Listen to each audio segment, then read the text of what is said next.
अन्यश्च हस्तचरणश्रवण पदादि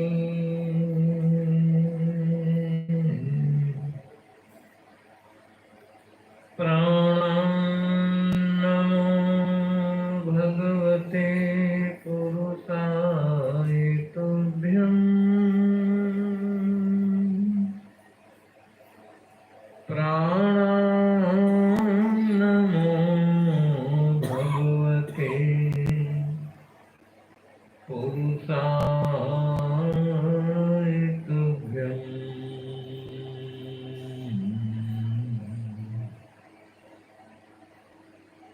लोकाभिरामम्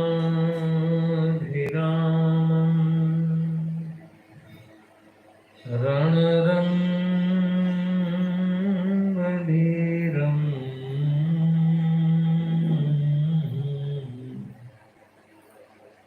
राजीवनेत्रं रघुवंशनाथम्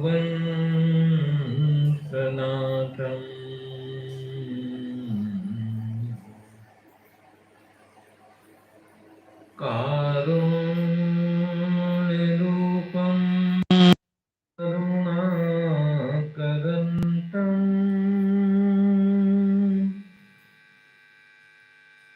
श्रीरामचन्द्रं शरणं प्रपद्ये।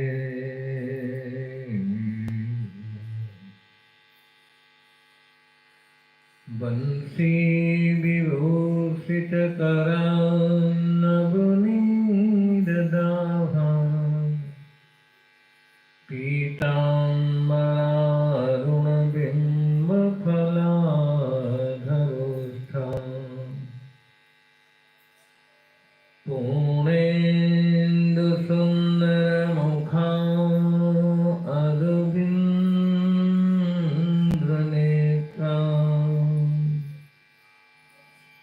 कृष्णात् परं किमपि तत्त्वमहं न जाने। सानन्दमानन्दवने वसन्तम् आनन्दकन्नं पापगन्धे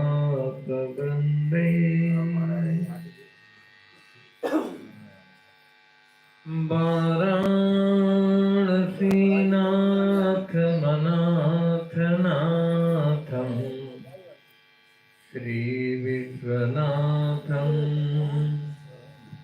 शरणं प्रपद्ये। चैतन्यं शाश्वतं शान्तं सर्वगं व्योमातीतं निरञ्जनं नादबिन्दुकलातीतं तस्मै श्री गुरुवे नमः। तस्मै श्री गुरुवे नमः। सर्वे भवन्तु सुखिनः सर्वे सन्तु निरामयाः सर्वे भद्राणि पश्यन्तु मा कश्चित् दुःखभाग् भवेत्। बोलिए सद्गुरुदेव भगवान की। हरिनारायण गोविंदा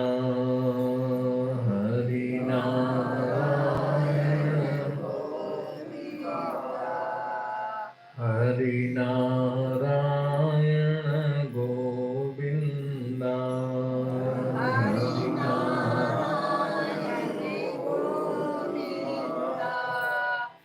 हरि नारायण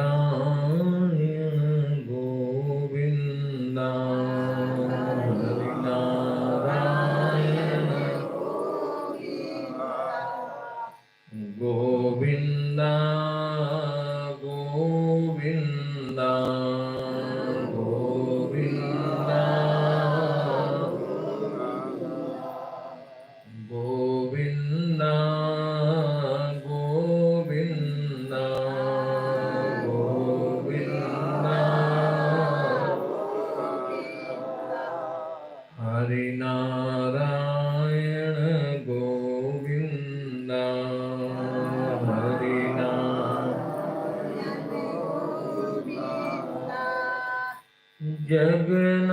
जगनारायण गोविंदा जगनारायण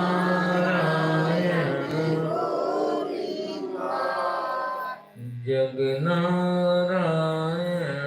गोविंदा जगनारायण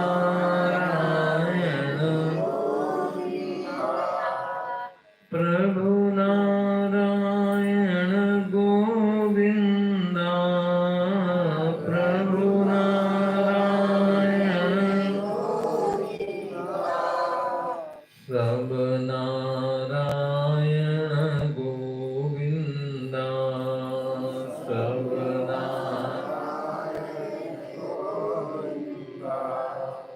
गोविंदा गोविंदा गोविंदा गोविंदा गोविंदा गोविंदा हरि नारायण गोविंदा हरि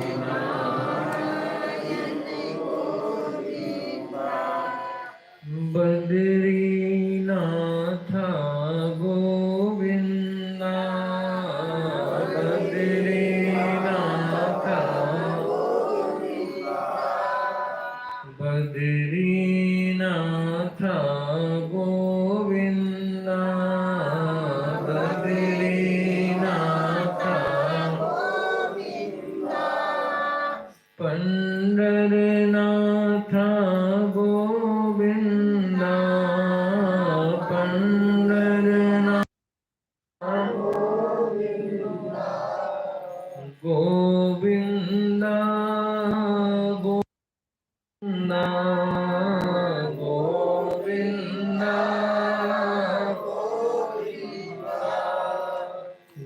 गोविंदा गोविंदा गोविंदा हरि नारायण गोविंदा हरि नारायण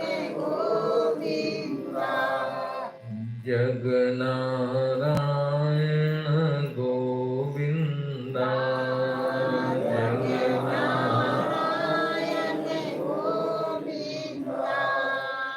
सब नारायण गोविंदा सब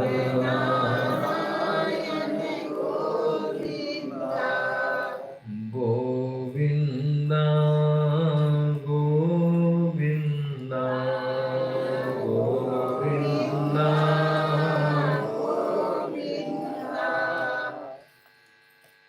नैमिषारण्य की पुनीत पावन धरती गुरुदेव भगवान के पावन दिव्य चरण कमलों की रज से ये अभिषिक्त भूमि 88,000 ऋषियों का स्नेहमय पावन सानिध्य और चातुर्मास सत्संग कई लाभ एक साथ हम लोगों को हो रहे हैं। नित्य सत्संग में गुरु कृपा से कुछ न कुछ बताया जाता है।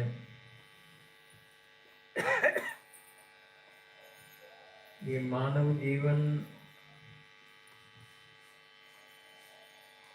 अनंत अनंत अविद्या जनित ग्रंथियों को सुलझाने के लिए मिला है। इस जीवन में यदि अविद्या जनित ग्रंथियों को नहीं सुलझा पाए तो आगे फिर बड़ा मुश्किल है। केन उपनिषद में उपनिषद का ऋषि कहते हैं कि इहि चेद वेदी दत्त सत्यमस्ति न चेद हावेदीन महति विनष्टि भूतेषु भूतेषु विचित्र धीरा। अर्थात इहि चेद वेदी दत्त सत्यमस्ति, अगर इस जन्म को पाकर के चेत गए माने सावधान हो गए। चेतता तो केवल मानव ही है। कोई पशु से कहो कि चेत जाओ, समझ जाओ, संभल जाओ, तो क्या समझेगा। इसलिए कहा है कि इस मानव शरीर को पा करके परमात्मा ने इतना सुप्रीम पावर दिया है। इस पावर को पा करके अब जो भूल को नहीं सुधारता, भूल माने भूल के कारण हमारा जन्म हो गया। जन्म काहे हुआ? भूल से। तो पहली भूल, हम पैदा हो गए। दूसरी भूल क्या की? शादी कर ली। अब आप लोग कहें क्या शादी न करें? शादी करो लेकिन सुलझ के। पहले खुद सुलझो और तब शादी करो। शादी देवताओं ने की, शादी भगवान ने की, शादी भोले बाबा ने की, अनंत अनंत ऋषियों ने शादी की, लेकिन उलझ के नहीं की। कुछ लोग कहते हैं शादी तो भगवानों ने करी नहीं भगवान, लेकिन राम जी ने शादी की तो कामदेव को घोड़ा बनाया। कामदेव घोड़ा बन के आया कि नहीं राम जी की शादी, और उसके ऊपर राम जी सवार हो गए। और हम लोग शादी करते हैं तो कामदेव हमको घोड़ा बनाता है, हमारे ऊपर सवार होके आता है। अंतर है कि नहीं? काम कोई खराब नहीं है। बात यह है कि तुम सुलझ के कर रहे हो कि उलझ के कर रहे हो। किसी वस्तु को सुलझ के पकड़ा तो वो सुखदायी हो जाएगी, उलझ के पकड़ा तो दुखदायी। संसार में सुलझ के कोई नहीं पकड़ता। कैसे पकड़ता है? स्वयं उलझा और स्वयं उलझे को पकड़ लिया, उधर से उलझा और इधर से उलझा, तो ग्रंथि कैसी हो गई? और मजबूत हो गई। आप लोग कथा सुनते हो महारामायण में योग वासिष्ठ की। हमारे यहाँ योग वासिष्ठ चलता है प्रातः काल। योग वासिष्ठ में कथा आती है कि एक दिन राम, लक्ष्मण, भरत, शत्रुघ्न, राम जी पद्मासन लगा के बैठ गए। घटना कब की है? जब एक बार राम जी ने हाथ जोड़ के महाराज दशरथ से कहा कि मेरी तीर्थाटन करने की लालसा है, उत्कंठा है। इसलिए पिताजी आपके दरबार से किसी के मनोरथ खाली नहीं गए। तो मैं आपका पुत्र हूँ, मेरा भी ये मनोरथ है कि हम सब तीर्थों का दर्शन करें। महाराज दशरथ खुश हो गए और कहा, मेरे राम की तीर्थों में जाने की इच्छा है। तो राम जी ने वशिष्ठ जी से कहा कि हमारे बेटों की तीर्थों में जाने की इच्छा है और तुम इनके साथ में जाओ। इसका तात्पर्य यह है कि तीर्थों में जब जाना चाहिए तो किसी बुद्धिमान के साथ जाना चाहिए। बुद्धिमान के साथ नहीं जाओगे तो तीर्थ में पाप हो जाएगा। तीर्थ में कैसे रहना चाहिए, कैसे उठना चाहिए, कैसे बैठना चाहिए, कैसे बोलना चाहिए, इन बातों का ध्यान नहीं है तो तीर्थ में पाप हो जाएगा। और तीर्थ में पाप हो जाता है तो अन्य क्षेत्रे कृतम पापम तीर्थ क्षेत्रे विनश्यति। तीर्थ क्षेत्रे कृतम पापम वज्र लेपो भविष्यति। अन्यत्र कहीं पाप हो जाता है तो तीर्थ जाने से वो पाप कट जाता है, क्षीण हो जाता है। और तीर्थ में जो पाप करते हैं तो वज्र लेप हो जाता है। बात समझ में आई कि नहीं? जब कोई बुद्धिमान व्यक्ति साथ जाएगा, बुद्धिमान के साथ यात्रा करोगे, तीर्थ में जाओगे, तीर्थाटन करोगे, तो वो तुमको हर तीर्थ का विधान बताएगा, विधि बताएगा, यहाँ कैसे रहना है। तीर्थ में बड़ा सावधान रहना चाहिए। क्यों रहना चाहिए कि तीर्थ में तीर्थी रहते हैं। तीर्थी होते हैं ऋषि मुनि। ऋषि मुनियों की, महापुरुषों की चेतना तीर्थ में रहती है और वो तुमको देखती है, तुम्हारा अवलोकन करती है, तुम क्या कर रहे, क्या बोल रहे। तो इसलिए महाराज दशरथ ने वशिष्ठ जी से कहा कि हमारे बेटों को तुम तीर्थ कराने ले जाओ और रथ सामग्री दान देने के लिए पूजन सामग्री भरपूर भेजी। तो राम जी हर तीर्थ का दर्शन करते थे, वशिष्ठ जी तीर्थ की महिमा बताते थे, कैसे रहो ये ढंग बताते थे। और सारे तीर्थों का दर्शन वशिष्ठ जी के सानिध्य में राम, लक्ष्मण, भरत, शत्रुघ्न चारों भाइयों ने किया। और तीर्थ करके जब आए अयोध्या में तो 1-2 दिन के बाद में सब माताओं से मिले, सबसे मिले। कौशल्या ने पूछा, बेटा तीर्थ की यात्रा कैसी रही, हालचाल पूछा। और 3-4 दिन के बाद में राम जी पद्मासन लगा के बैठ गए अपने कमरे में। न किसी से बोलते हैं, न चालते हैं, न खाते हैं, न पीते हैं, न कोई दिनचर्या, न स्नान, न किसी बोलते हैं। इसका तात्पर्य है कि जब तीर्थ सेवन विधि से करोगे, विधि से तीर्थवास करोगे, तो तीर्थ विरति देता है, वैराग्य। तीर्थ सेवन करते करते दुनिया के तीर्थ घूम डाले। कुछ लोग तो बड़े अहंकार से कहते हैं, पता है आपको 10 बार बद्रीनाथ हुआ है। बद्रीनाथ हुआ है तो क्या,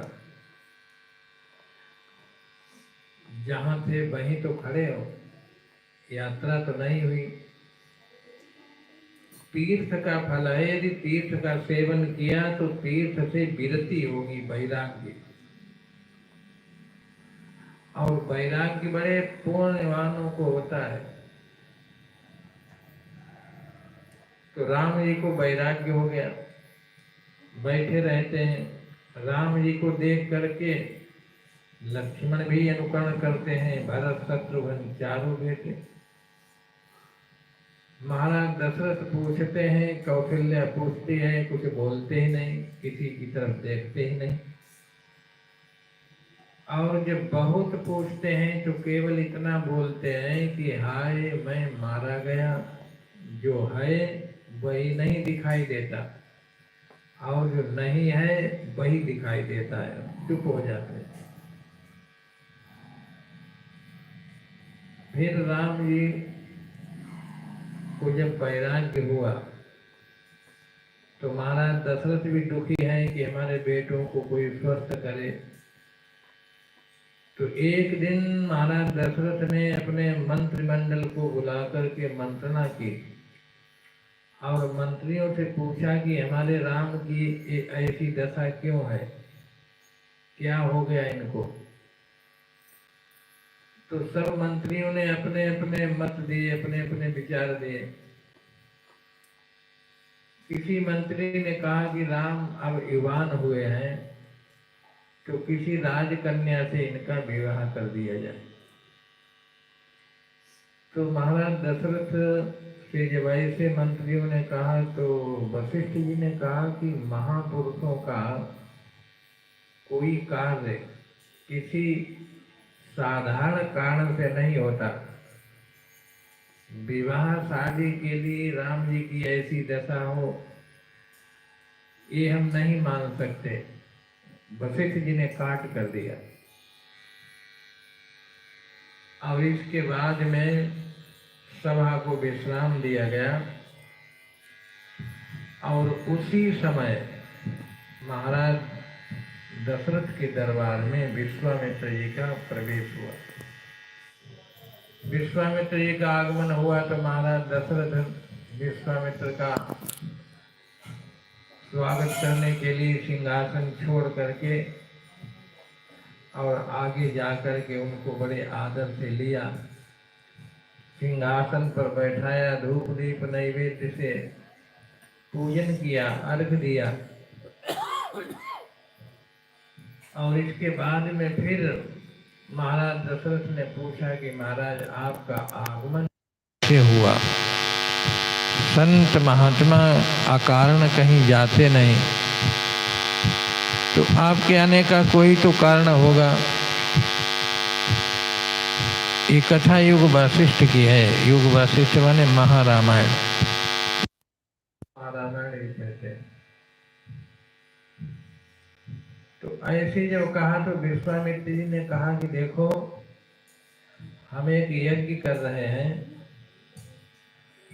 और उस यज्ञ में निशाचर विघ्न करते हैं, यज्ञ को बार बार दूषित कर देते हैं, हमारा यज्ञ पूर्ण नहीं होता। इसलिए आप अपने 2 बेटे हमको दे दो, वो हमारे यज्ञ की रक्षा करेंगे और हमारा यज्ञ पूरा हो जाएगा। तो जब विश्वामित्र आए तब तो महाराज दशरथ ने कहा कि हमारे बड़े भाग उदय हुए, जो आपका पदार्पण हुआ। और जब विश्वामित्र जी ने अपना मनोरथ बताया कि क्यों आए, तब महाराज दशरथ ने कहा कि हमारे बड़े अभाग हैं, जो आप इसलिए हमारे यहाँ आए हैं। क्योंकि महाराज दशरथ को अपने बेटे बहुत प्रिय हैं। तो दशरथ जी ने 2 टूक में मना कर दिया, धन ले जाओ, कोष ले जाओ, सेना ले जाओ, लेकिन हम अपने बेटों को नहीं दे सकते।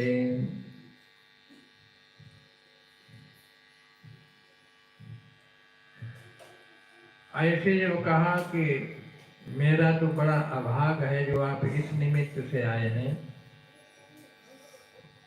तो विश्वामित्र जी ने महाराज दशरथ से कहा कि जिस गद्दी पर तुम बैठे हो, इस गद्दी पर तुमसे पहले ऐसा कोई राजा नहीं बैठा जिसने बात कह के और अपने वचन से मुकरा हो।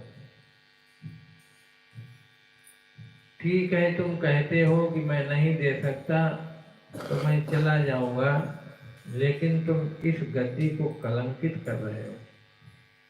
और ऐसे कहकर विश्वामित्र जी ने भीतर ही भीतर थोड़ा क्रोध किया, ऊपर नहीं व्यक्त हुआ।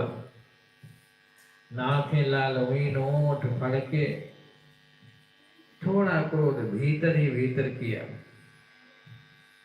तो उसमें ये लिखा है कि 60 योजन पृथ्वी कांप गई। 60 योजन पृथ्वी पर भूकंप आ गया। 60 योजन माने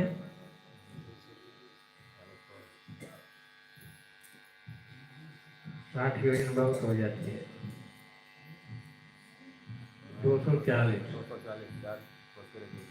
240 योजन। योजन, एक योजन में 4 कोस होते हैं, एक कोस में 3 किलोमीटर। और जब पृथ्वी कांपी तो वशिष्ठ जी का आश्रम बाहर था अयोध्या से। वशिष्ठ जी ने देखा तो कहा, लग रहा है कि राजा से कोई अपराध हो गया है। दौड़े, क्योंकि गुरु है, गुरु का काम होता है संभालना। दौड़ के आ गए तो विश्वामित्र और महाराज दशरथ के बीच में बात हो रही थी। वशिष्ठ जी समझ गए बात क्या है, और वशिष्ठ जी ने महाराज दशरथ को अलग बुला लिया, थोड़ा हटके। और फिर महाराज दशरथ से कहा कि ये बताओ, तुम्हारे कितने बेटे थे? तुम्हारे घर में मुसरिया भी थी, तुमको ये 4 बेटे दिए किसी ऋषि ने। किसने दिए? श्रृंगी ऋषि वशिष्ठ बुलावा। श्रृंगी ऋषि ने यज्ञ कराया और उन्होंने कृपा करके तुमको 4 बेटे दिए। और वही ऋषि कार्य के लिए तुमसे 2 मांग रहे, और तुम इतने बेईमान की 4 हैं तो उनके, और 2 भी नहीं दे सकते, वो भी मांग रहे, तुम्हारे वापिस कर देंगे। ऐसे जब वशिष्ठ जी ने समझाया तो महाराज दशरथ ने कहा कि गुरुदेव, हमारे प्राण दे दो निकाल के, जितना धन है दे दो, जितना कोष है दे दो, सारी सेना दे दो, हम कमंडल लेके भीख मांग लेंगे, लेकिन क्या करें गुरुदेव, राम को देखे बिना हमारा सांस जो है वो नहीं रह सकता, प्राण ही निकल जाएंगे। ऐसे जब कहा तो वशिष्ठ जी ने युक्ति लगाई। गुरुओं के पास युक्ति होती है। वशिष्ठ जी ने कहा, देखो ये विश्वामित्र जो है इतने समर्थ हैं कि जितने राक्षस हैं उनको मारने में स्वयं सक्षम है। कोई राक्षस इनके सामने टिक नहीं सकता। तो महाराज दशरथ ने कहा कि फिर मेरे बेटियों को क्यों लेने आए? तब वशिष्ठ जी ने कहा, तुम्हारे बेटों को लेने आए हैं विवाह के लिए, बड़ी सुंदर राजकन्या के साथ विवाह कराएंगे। और विवाह का नाम ले दो तो माता पिता वैसे भी उनकी तरंगे उठने लगती, भले ही बाद में कुछ भी हो, लेकिन पहले बहुत खुश होते हैं। तो कहने का तात्पर्य है कि जब ऐसे वशिष्ठ जी ने कहा तो दशरथ तैयार हो गए। लेकिन दशरथ ने कहा कि हम बेटों को तो दे दूं, लेकिन हमारे राम जी तो जब से तीर्थ करके आए हैं तब से ऐसे ही बैठे रहते, न खाते न पीते न बोलते न चालते। ऐसे जब कहा तब विश्वामित्र जी ने कहा कि राम जी को तुम यहाँ दरबार में लाओ। यदि उनको आध्यात्मिक रोग है तो भी मैं ठीक करूँगा, और आदि भौतिक रोग है तो भी मैं ठीक करूँगा।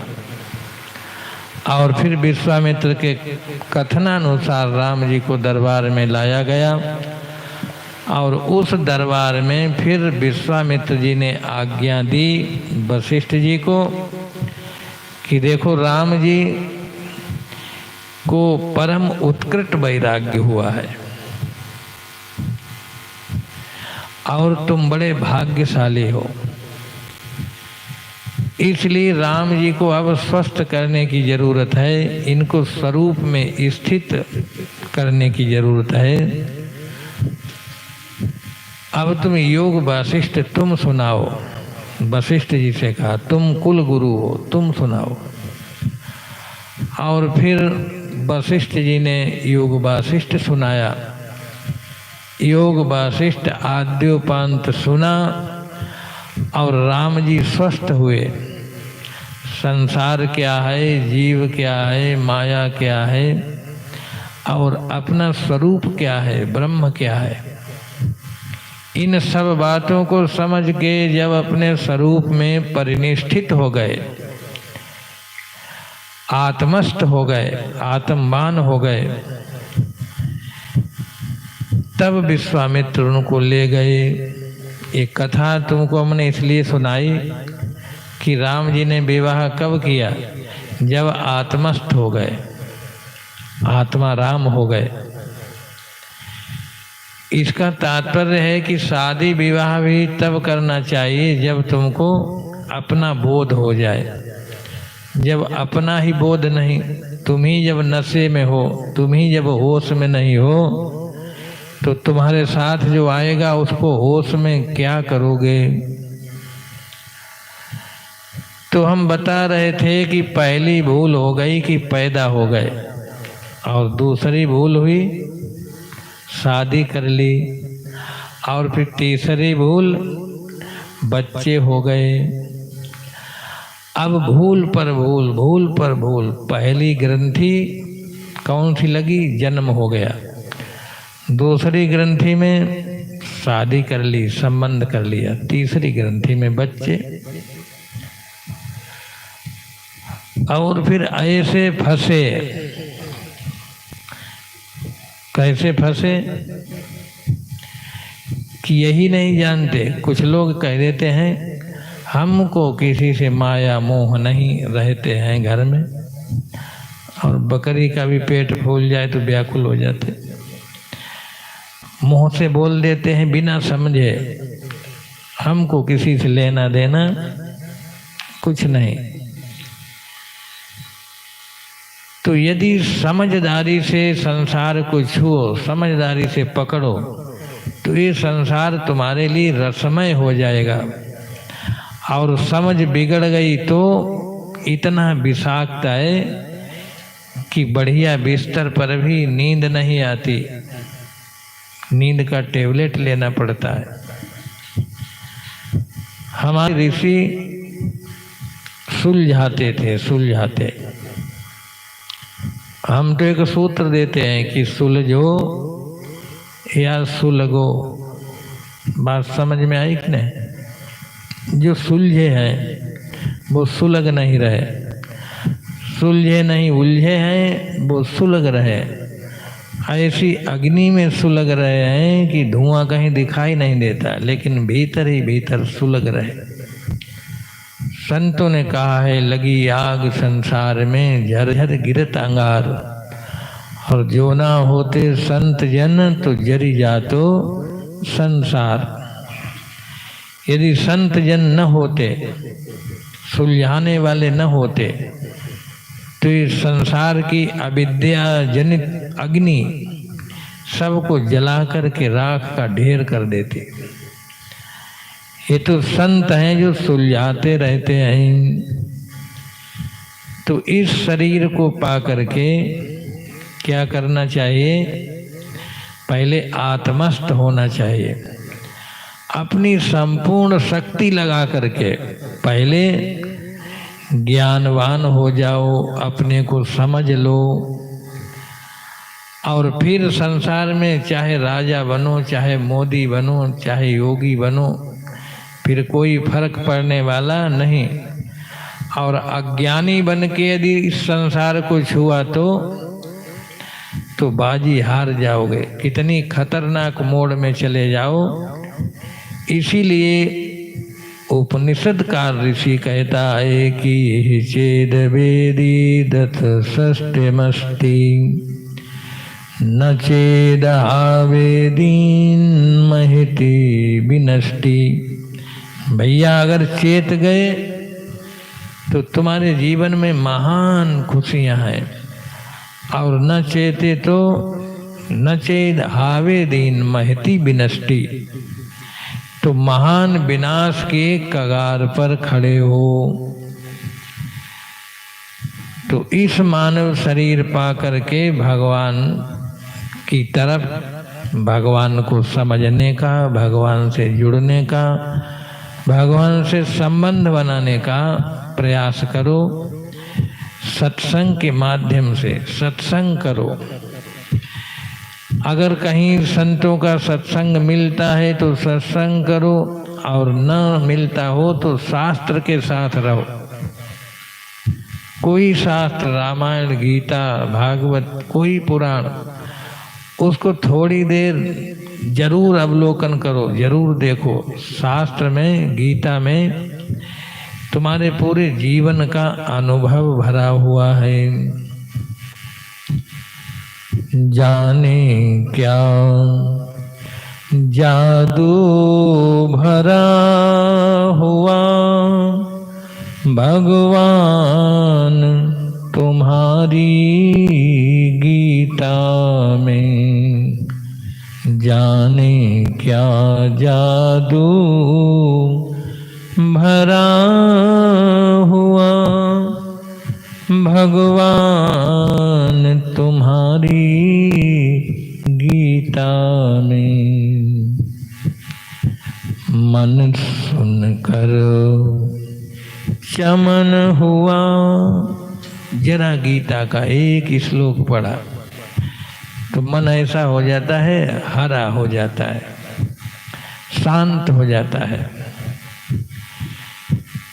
युग युग का अनुभव, गीता में युग युगों का अनुभव भरा हुआ है।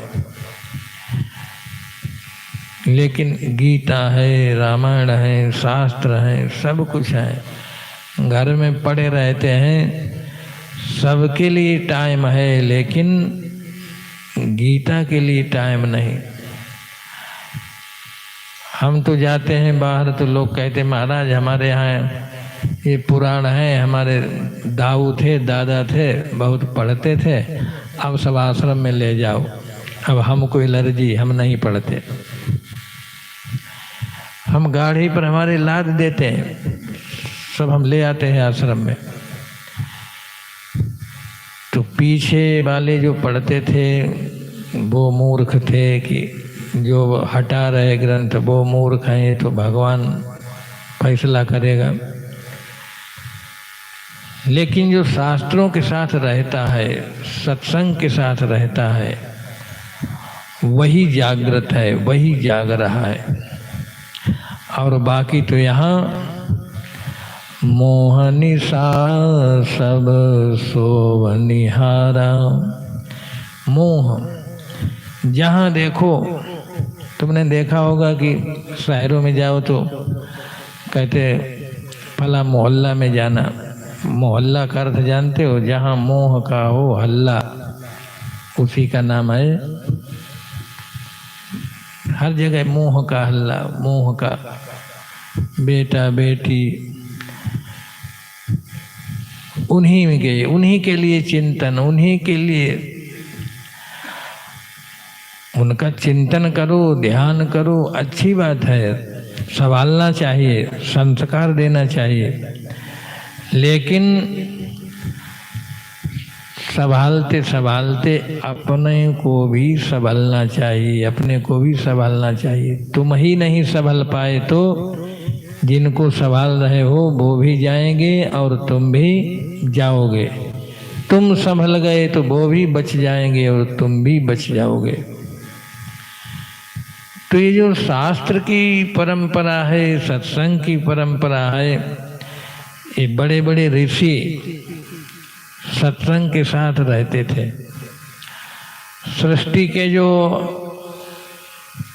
आदि ऋषि, सबसे पहले जो सृष्टि में ऋषि हुए, सनक, सनंदन, सनातन, सनत कुमार, उनका तो कथैक मात्रिक जीवनम, उनको तो यदि कथा नहीं मिलती तो एक भाई को दिन भर तो घूमते हैं चारों कि कहीं सत्संग मिल जाए।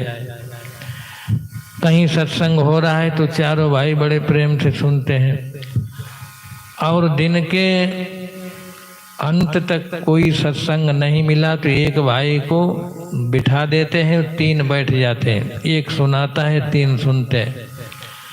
लेकिन कथा के बिना एक दिन भी रह नहीं पाते।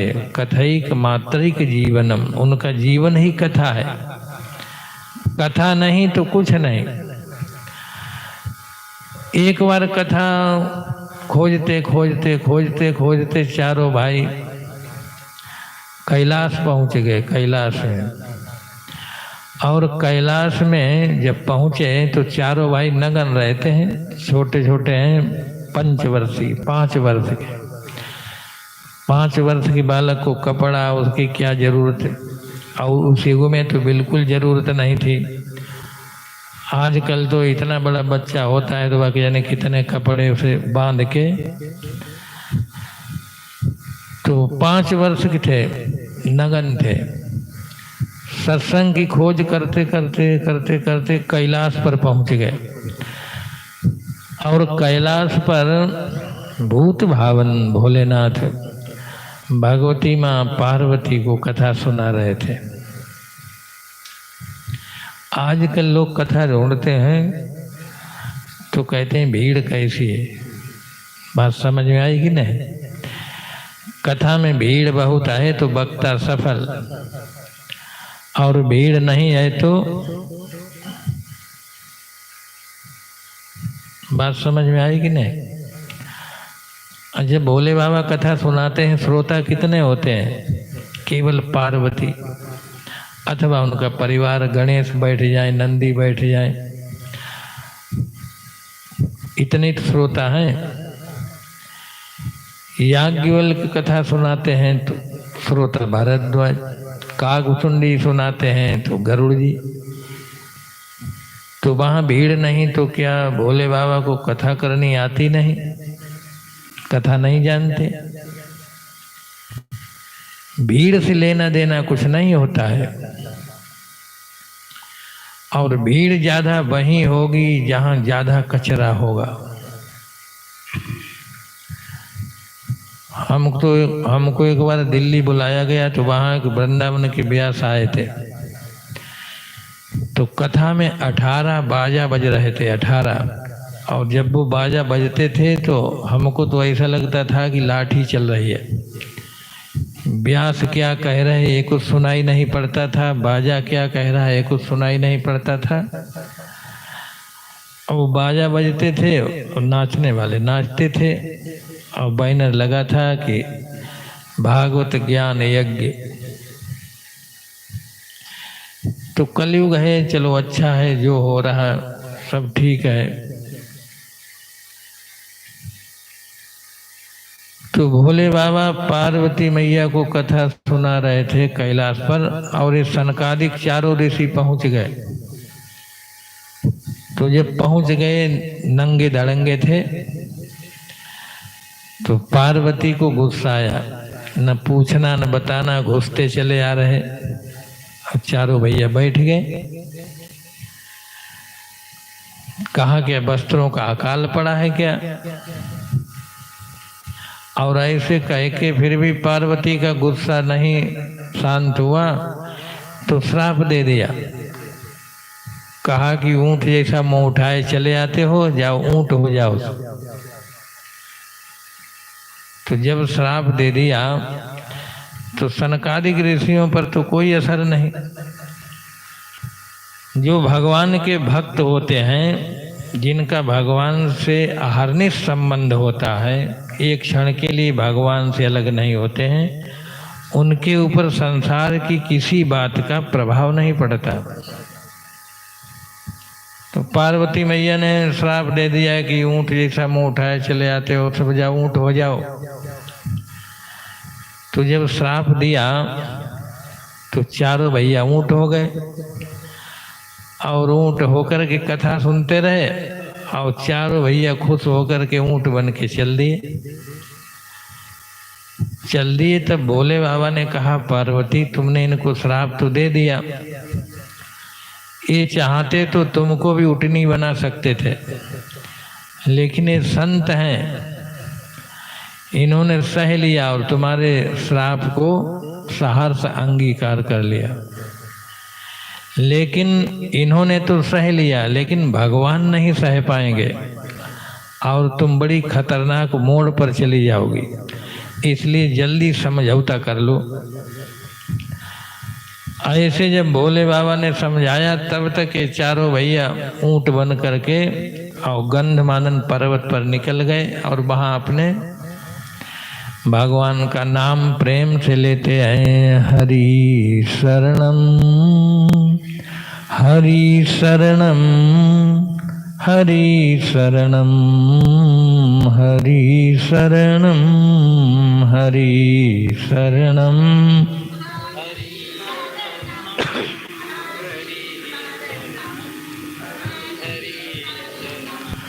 हरि शरणम हरि शरणम हरि शरणम हरि शरणम हरि।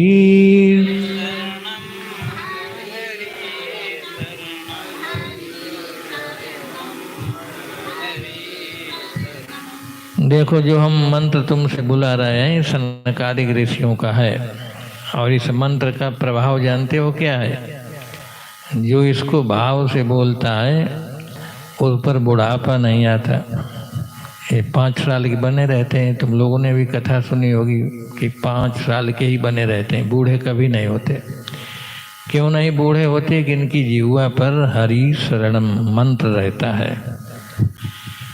तो जो इस मंत्र को बोलते हैं वो बूढ़े नहीं होते। तुमको यदि बुढ़ापा अच्छा लगता हो तो बेमन बोलो, न बोलो, और यदि बुढ़ापा अच्छा न लगता हो तो भाव से, शायद बुढ़ापा किसी को अच्छा नहीं लगता तो भाव से बोलो हरि शरणम हरि शरणम हरि शरणम हरि शरणम हरि शरणम।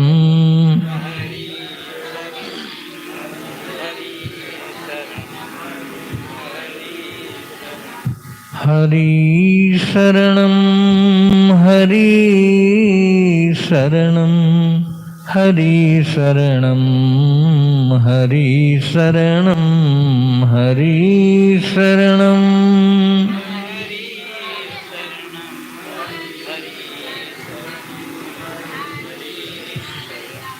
हरि शरणम हरि शरणम हरि शरणम हरि शरणम हरि शरणम।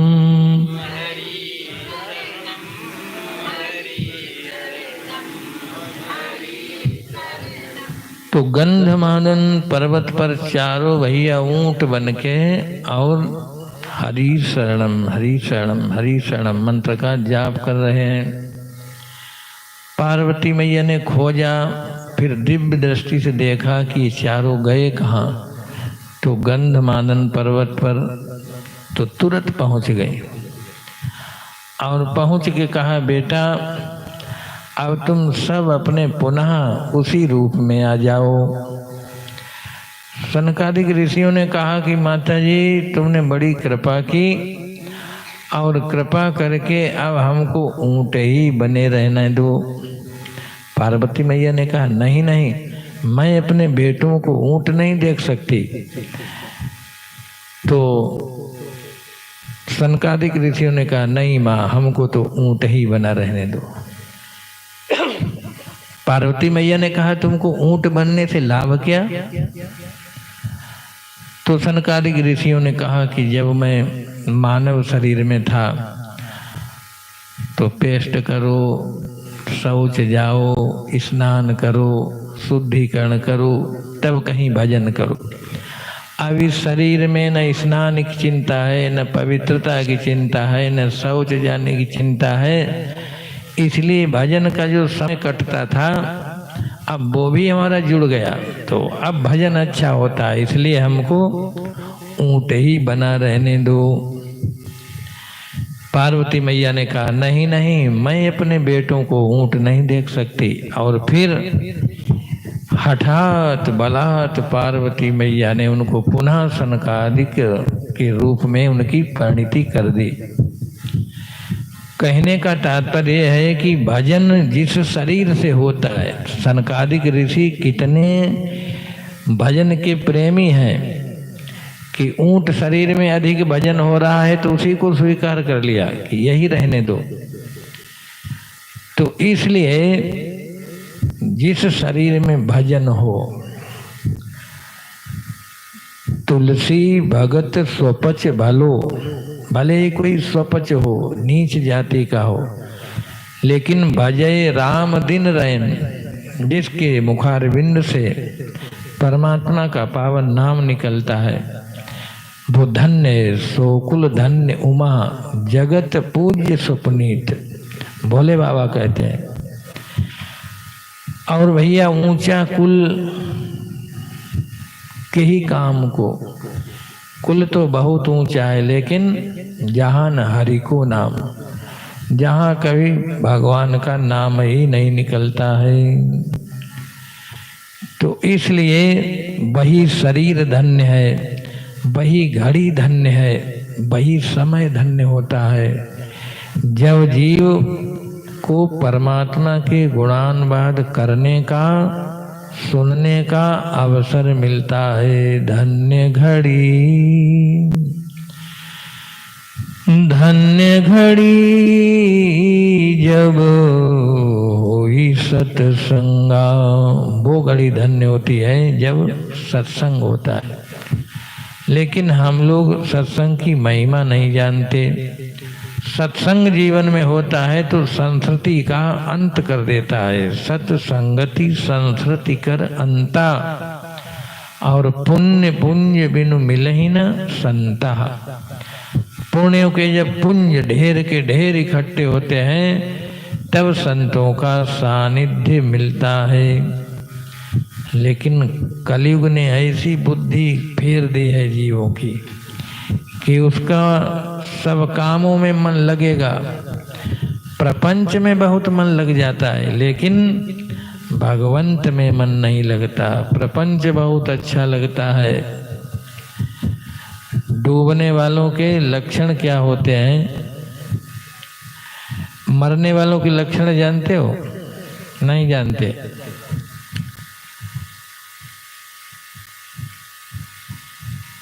ये जो कलयुग है, ये कली, ये पन्नग है। पन्नग, पन्नग कहते हैं सर्प को। तो किसी को सर्प डस ले, सर्प किसी को काट ले, तो उसके अनुयायी, उसके पारिवारिक जन क्या करते हैं कि उसको नीम खिलाते हैं। खिलाते हैं कि नहीं? क्यों खिलाते हैं? कि कैसा सर्प है, विषैला है अथवा इसके ऊपर विष का प्रभाव है कि नहीं। तो नीम खिलाते हैं, फिर पूछते हैं नीम तुमको कैसा लगा, और वो कह दे कि हमको मीठा मीठा लगता है, तो घबरा जाते हैं लोग कि मीठा लगता है, इसका मतलब विष का प्रभाव पूरे शरीर में है, और वो डर जाते हैं। और कहीं वो कह दे कि हमको कड़वा लगता है, तो निश्चिंत हो जाते हैं, इसके ऊपर विष नहीं। तो नीम का गुण है कड़वा, और उसको लगता है मीठा। ऐसे ही संसार के जितने विषय हैं सब एक कड़वे और लगते हैं मीठे। तो मीठे लगे तो समझ लेना कि मरने वाले हो, मरने की लाइन में लग जाओगे। और कहीं तुमको कड़वे लगे तो काम भुजंग डसती मन माही, विषय नीम कटु लागत नाई। गोस्वामी तुलसीदास महाराज कहते हैं, काम भुजंग डसत मन माही। काम रूपी भुजंग जब डस लेता है तो परिणाम क्या होता है कि विषय नीम कटु लागत नाही।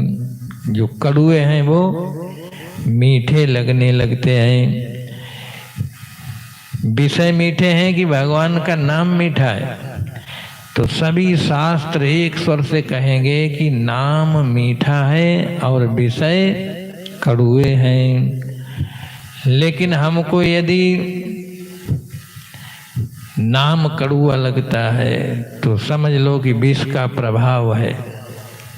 नीम मीठा लगता है तो समझ लो कि विष का प्रभाव है। मीठा तो राम का नाम है, हमारे राम जी मीठे हैं। राम नाम अति मीठा है, अति मीठा है। राम नाम अति मीठा है, हरि नाम अति मीठा है, अति मीठा है। राम नाम अति मीठा है, कोई गा के देख ले, आ जाते भगवान। कोई बुला के देख ले, हरि नाम अति मीठा है, कोई गा के देख ले, आ जाते भगवान। कोई बुला के देख ले। तो मीठा तो भगवान का नाम है, इसलिए भगवान का नाम कभी कभी नहीं तो विशेष पर्वों पर तो भगवान का नाम भाव से ले लिया करो, ना तो नित्य नित्य भगवान का नाम निकलना चाहिए।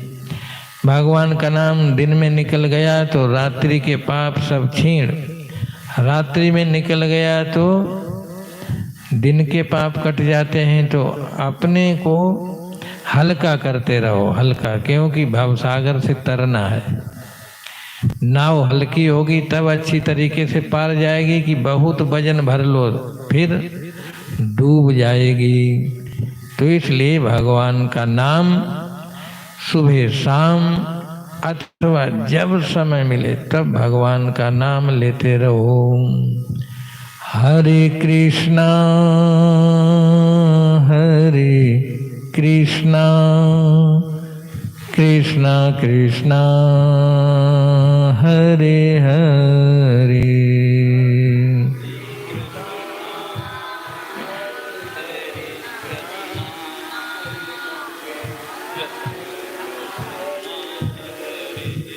हरे कृष्णा कृष्णा कृष्णा हरे हरे। हरे कृष्णा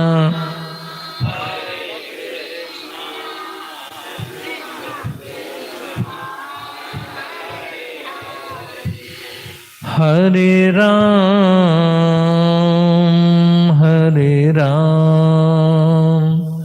राम राम हरे हरे। हरे राम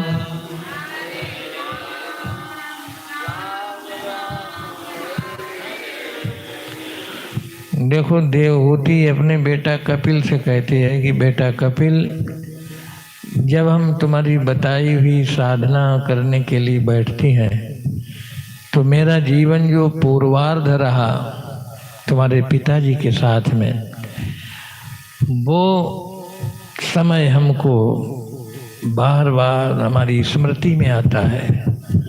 और हमारे भजन की श्रृंखला छूट जाती है। इसके लिए बेटा हम क्या करें?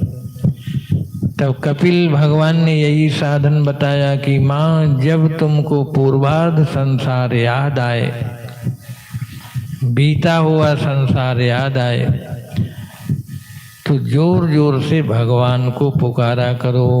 वो संस्कार तुम्हारे धूमिल हो जाएंगे, मिट जाएंगे, और भजन के संस्कार प्रबल हो जाएंगे। तो फिर देवहूति जब यही करने लगी, तब उसका मन फिर उधर नहीं गया। हरे कृष्णा हरे कृष्णा कृष्णा कृष्णा हरे हरे।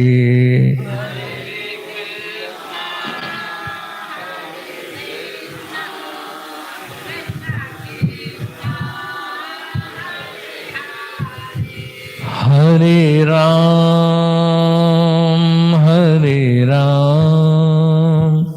राम राम हरे हरे, हरे राम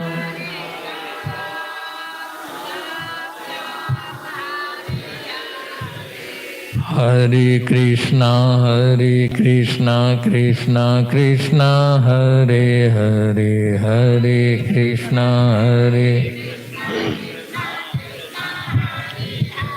हरे राम राम राम हरे हरे, हरे राम राम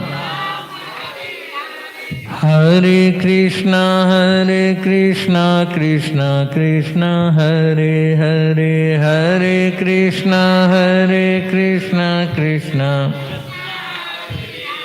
हरे राम राम राम हरे हरे, हरे राम राम। यही कलिकालन साधन दूजा। कौन कहते हैं? भुसुंडी जी, याज्ञवल्क्य, भोले बाबा, कि इस कलिकाल में कोई दूसरा साधन है ही नहीं। ये ही कलिकालन साधन दूजा, जोग यज्ञ जप तप मख पूजा। का क्यों? का कलयुग ने सब में मुख लगा दिया। तो फिर क्या करना चाहिए? का राम जपो बाबरे, राम जपो राम जपो बाबरे, राम जपो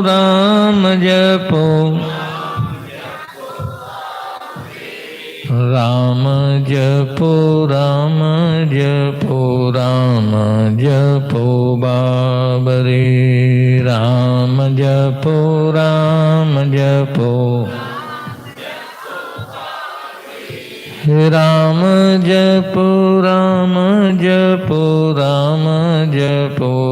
बाबरे, राम जपो राम जपो बाबरे, राम जपो राम जपो राम जपो बाबरे, राम जपो राम जपो। सब भरोस तजी जो भज, राम ही प्रेम समेत गाव गुण ग्राम ही। सोई भवतर कछु संशय नहीं, कोई संशय नहीं। नाम प्रताप प्रगट कलिमाही, कलयुग केवल नाम आधारा। कोई साधन तुमसे नहीं बनता, योग नहीं बनता, जप नहीं बनता, संध्या नहीं बनती, तो केवल राम नाम के आश्रय हो जाओ। राम नाम का आश्रय ले लो, तो सभी ऋषि सभी वेद वेदांग एक स्वर से कहते हैं कि सोई भव तर कछु संशय नाई, नाम प्रताप प्रगट कलिमाई। राम के नाम की महिमा कलयुग में प्रगट है, जहाँ देखो वहाँ प्रगट है। बड़े बड़े संतों के भंडारा लाखों लोग खाते हैं, वहाँ राम नाम होता है, राम नाम होता है। तुम्हारे घर में 4 लोगों का परिवार, उसमें नून तेल लकड़ी में खींचा तानी मची, क्यों कि वहाँ सब कुछ है लेकिन राम नाम नहीं है, कोई नाम नहीं लेता। इसलिए नाम के आश्रय बनो, भगवान का सहारा लो। इन्हीं शब्दों के साथ में जय जय सुर नायक जन सुखदायक,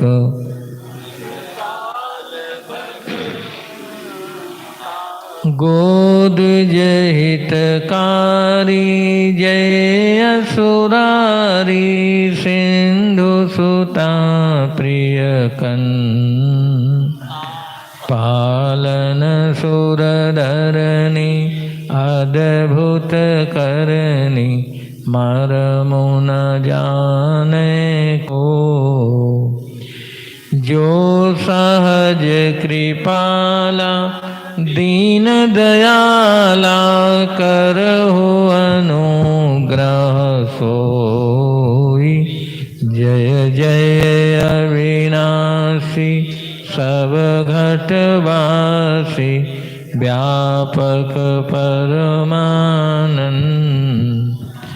अभिगत गोतीतम चरित पुनीतम, माया रहित मुकुंदा।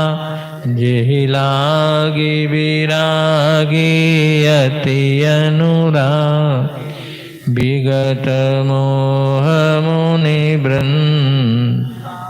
निशिवासर ध्यावहि गुण गण गावहि, जयति सच्चिदानंद। जेहि सृष्टि उपाई, त्रिविधि बनाई, संग सहाय न दो। सो करहु अघारी, चिंत हमारे, जानिय भक्ति न पो। जो भव भय भंजन, मुनि मन रंजन, गंजन विपति बरो। मन बच क्रम बाणी, छाड़ी सयानी, शरण सकल सुरयो। शारद श्रुति से सारि सय शेषा, जाका को नहीं जान। जेहि दीन पियारे, वेद पुकारे, द्रवहु सुश्री। भववारिधि मंदर, सब विधि सुंदर, गुण मंदिर सुख पुण्य। मुनि सिद्ध सकल सुर, परम भयातुर, नमत नाथ पद। बहु शक्ति हमें दो, दया निधे करता मार्ग पर सेवा पर उपकार में, हम जग जीवन सफल बना जावे।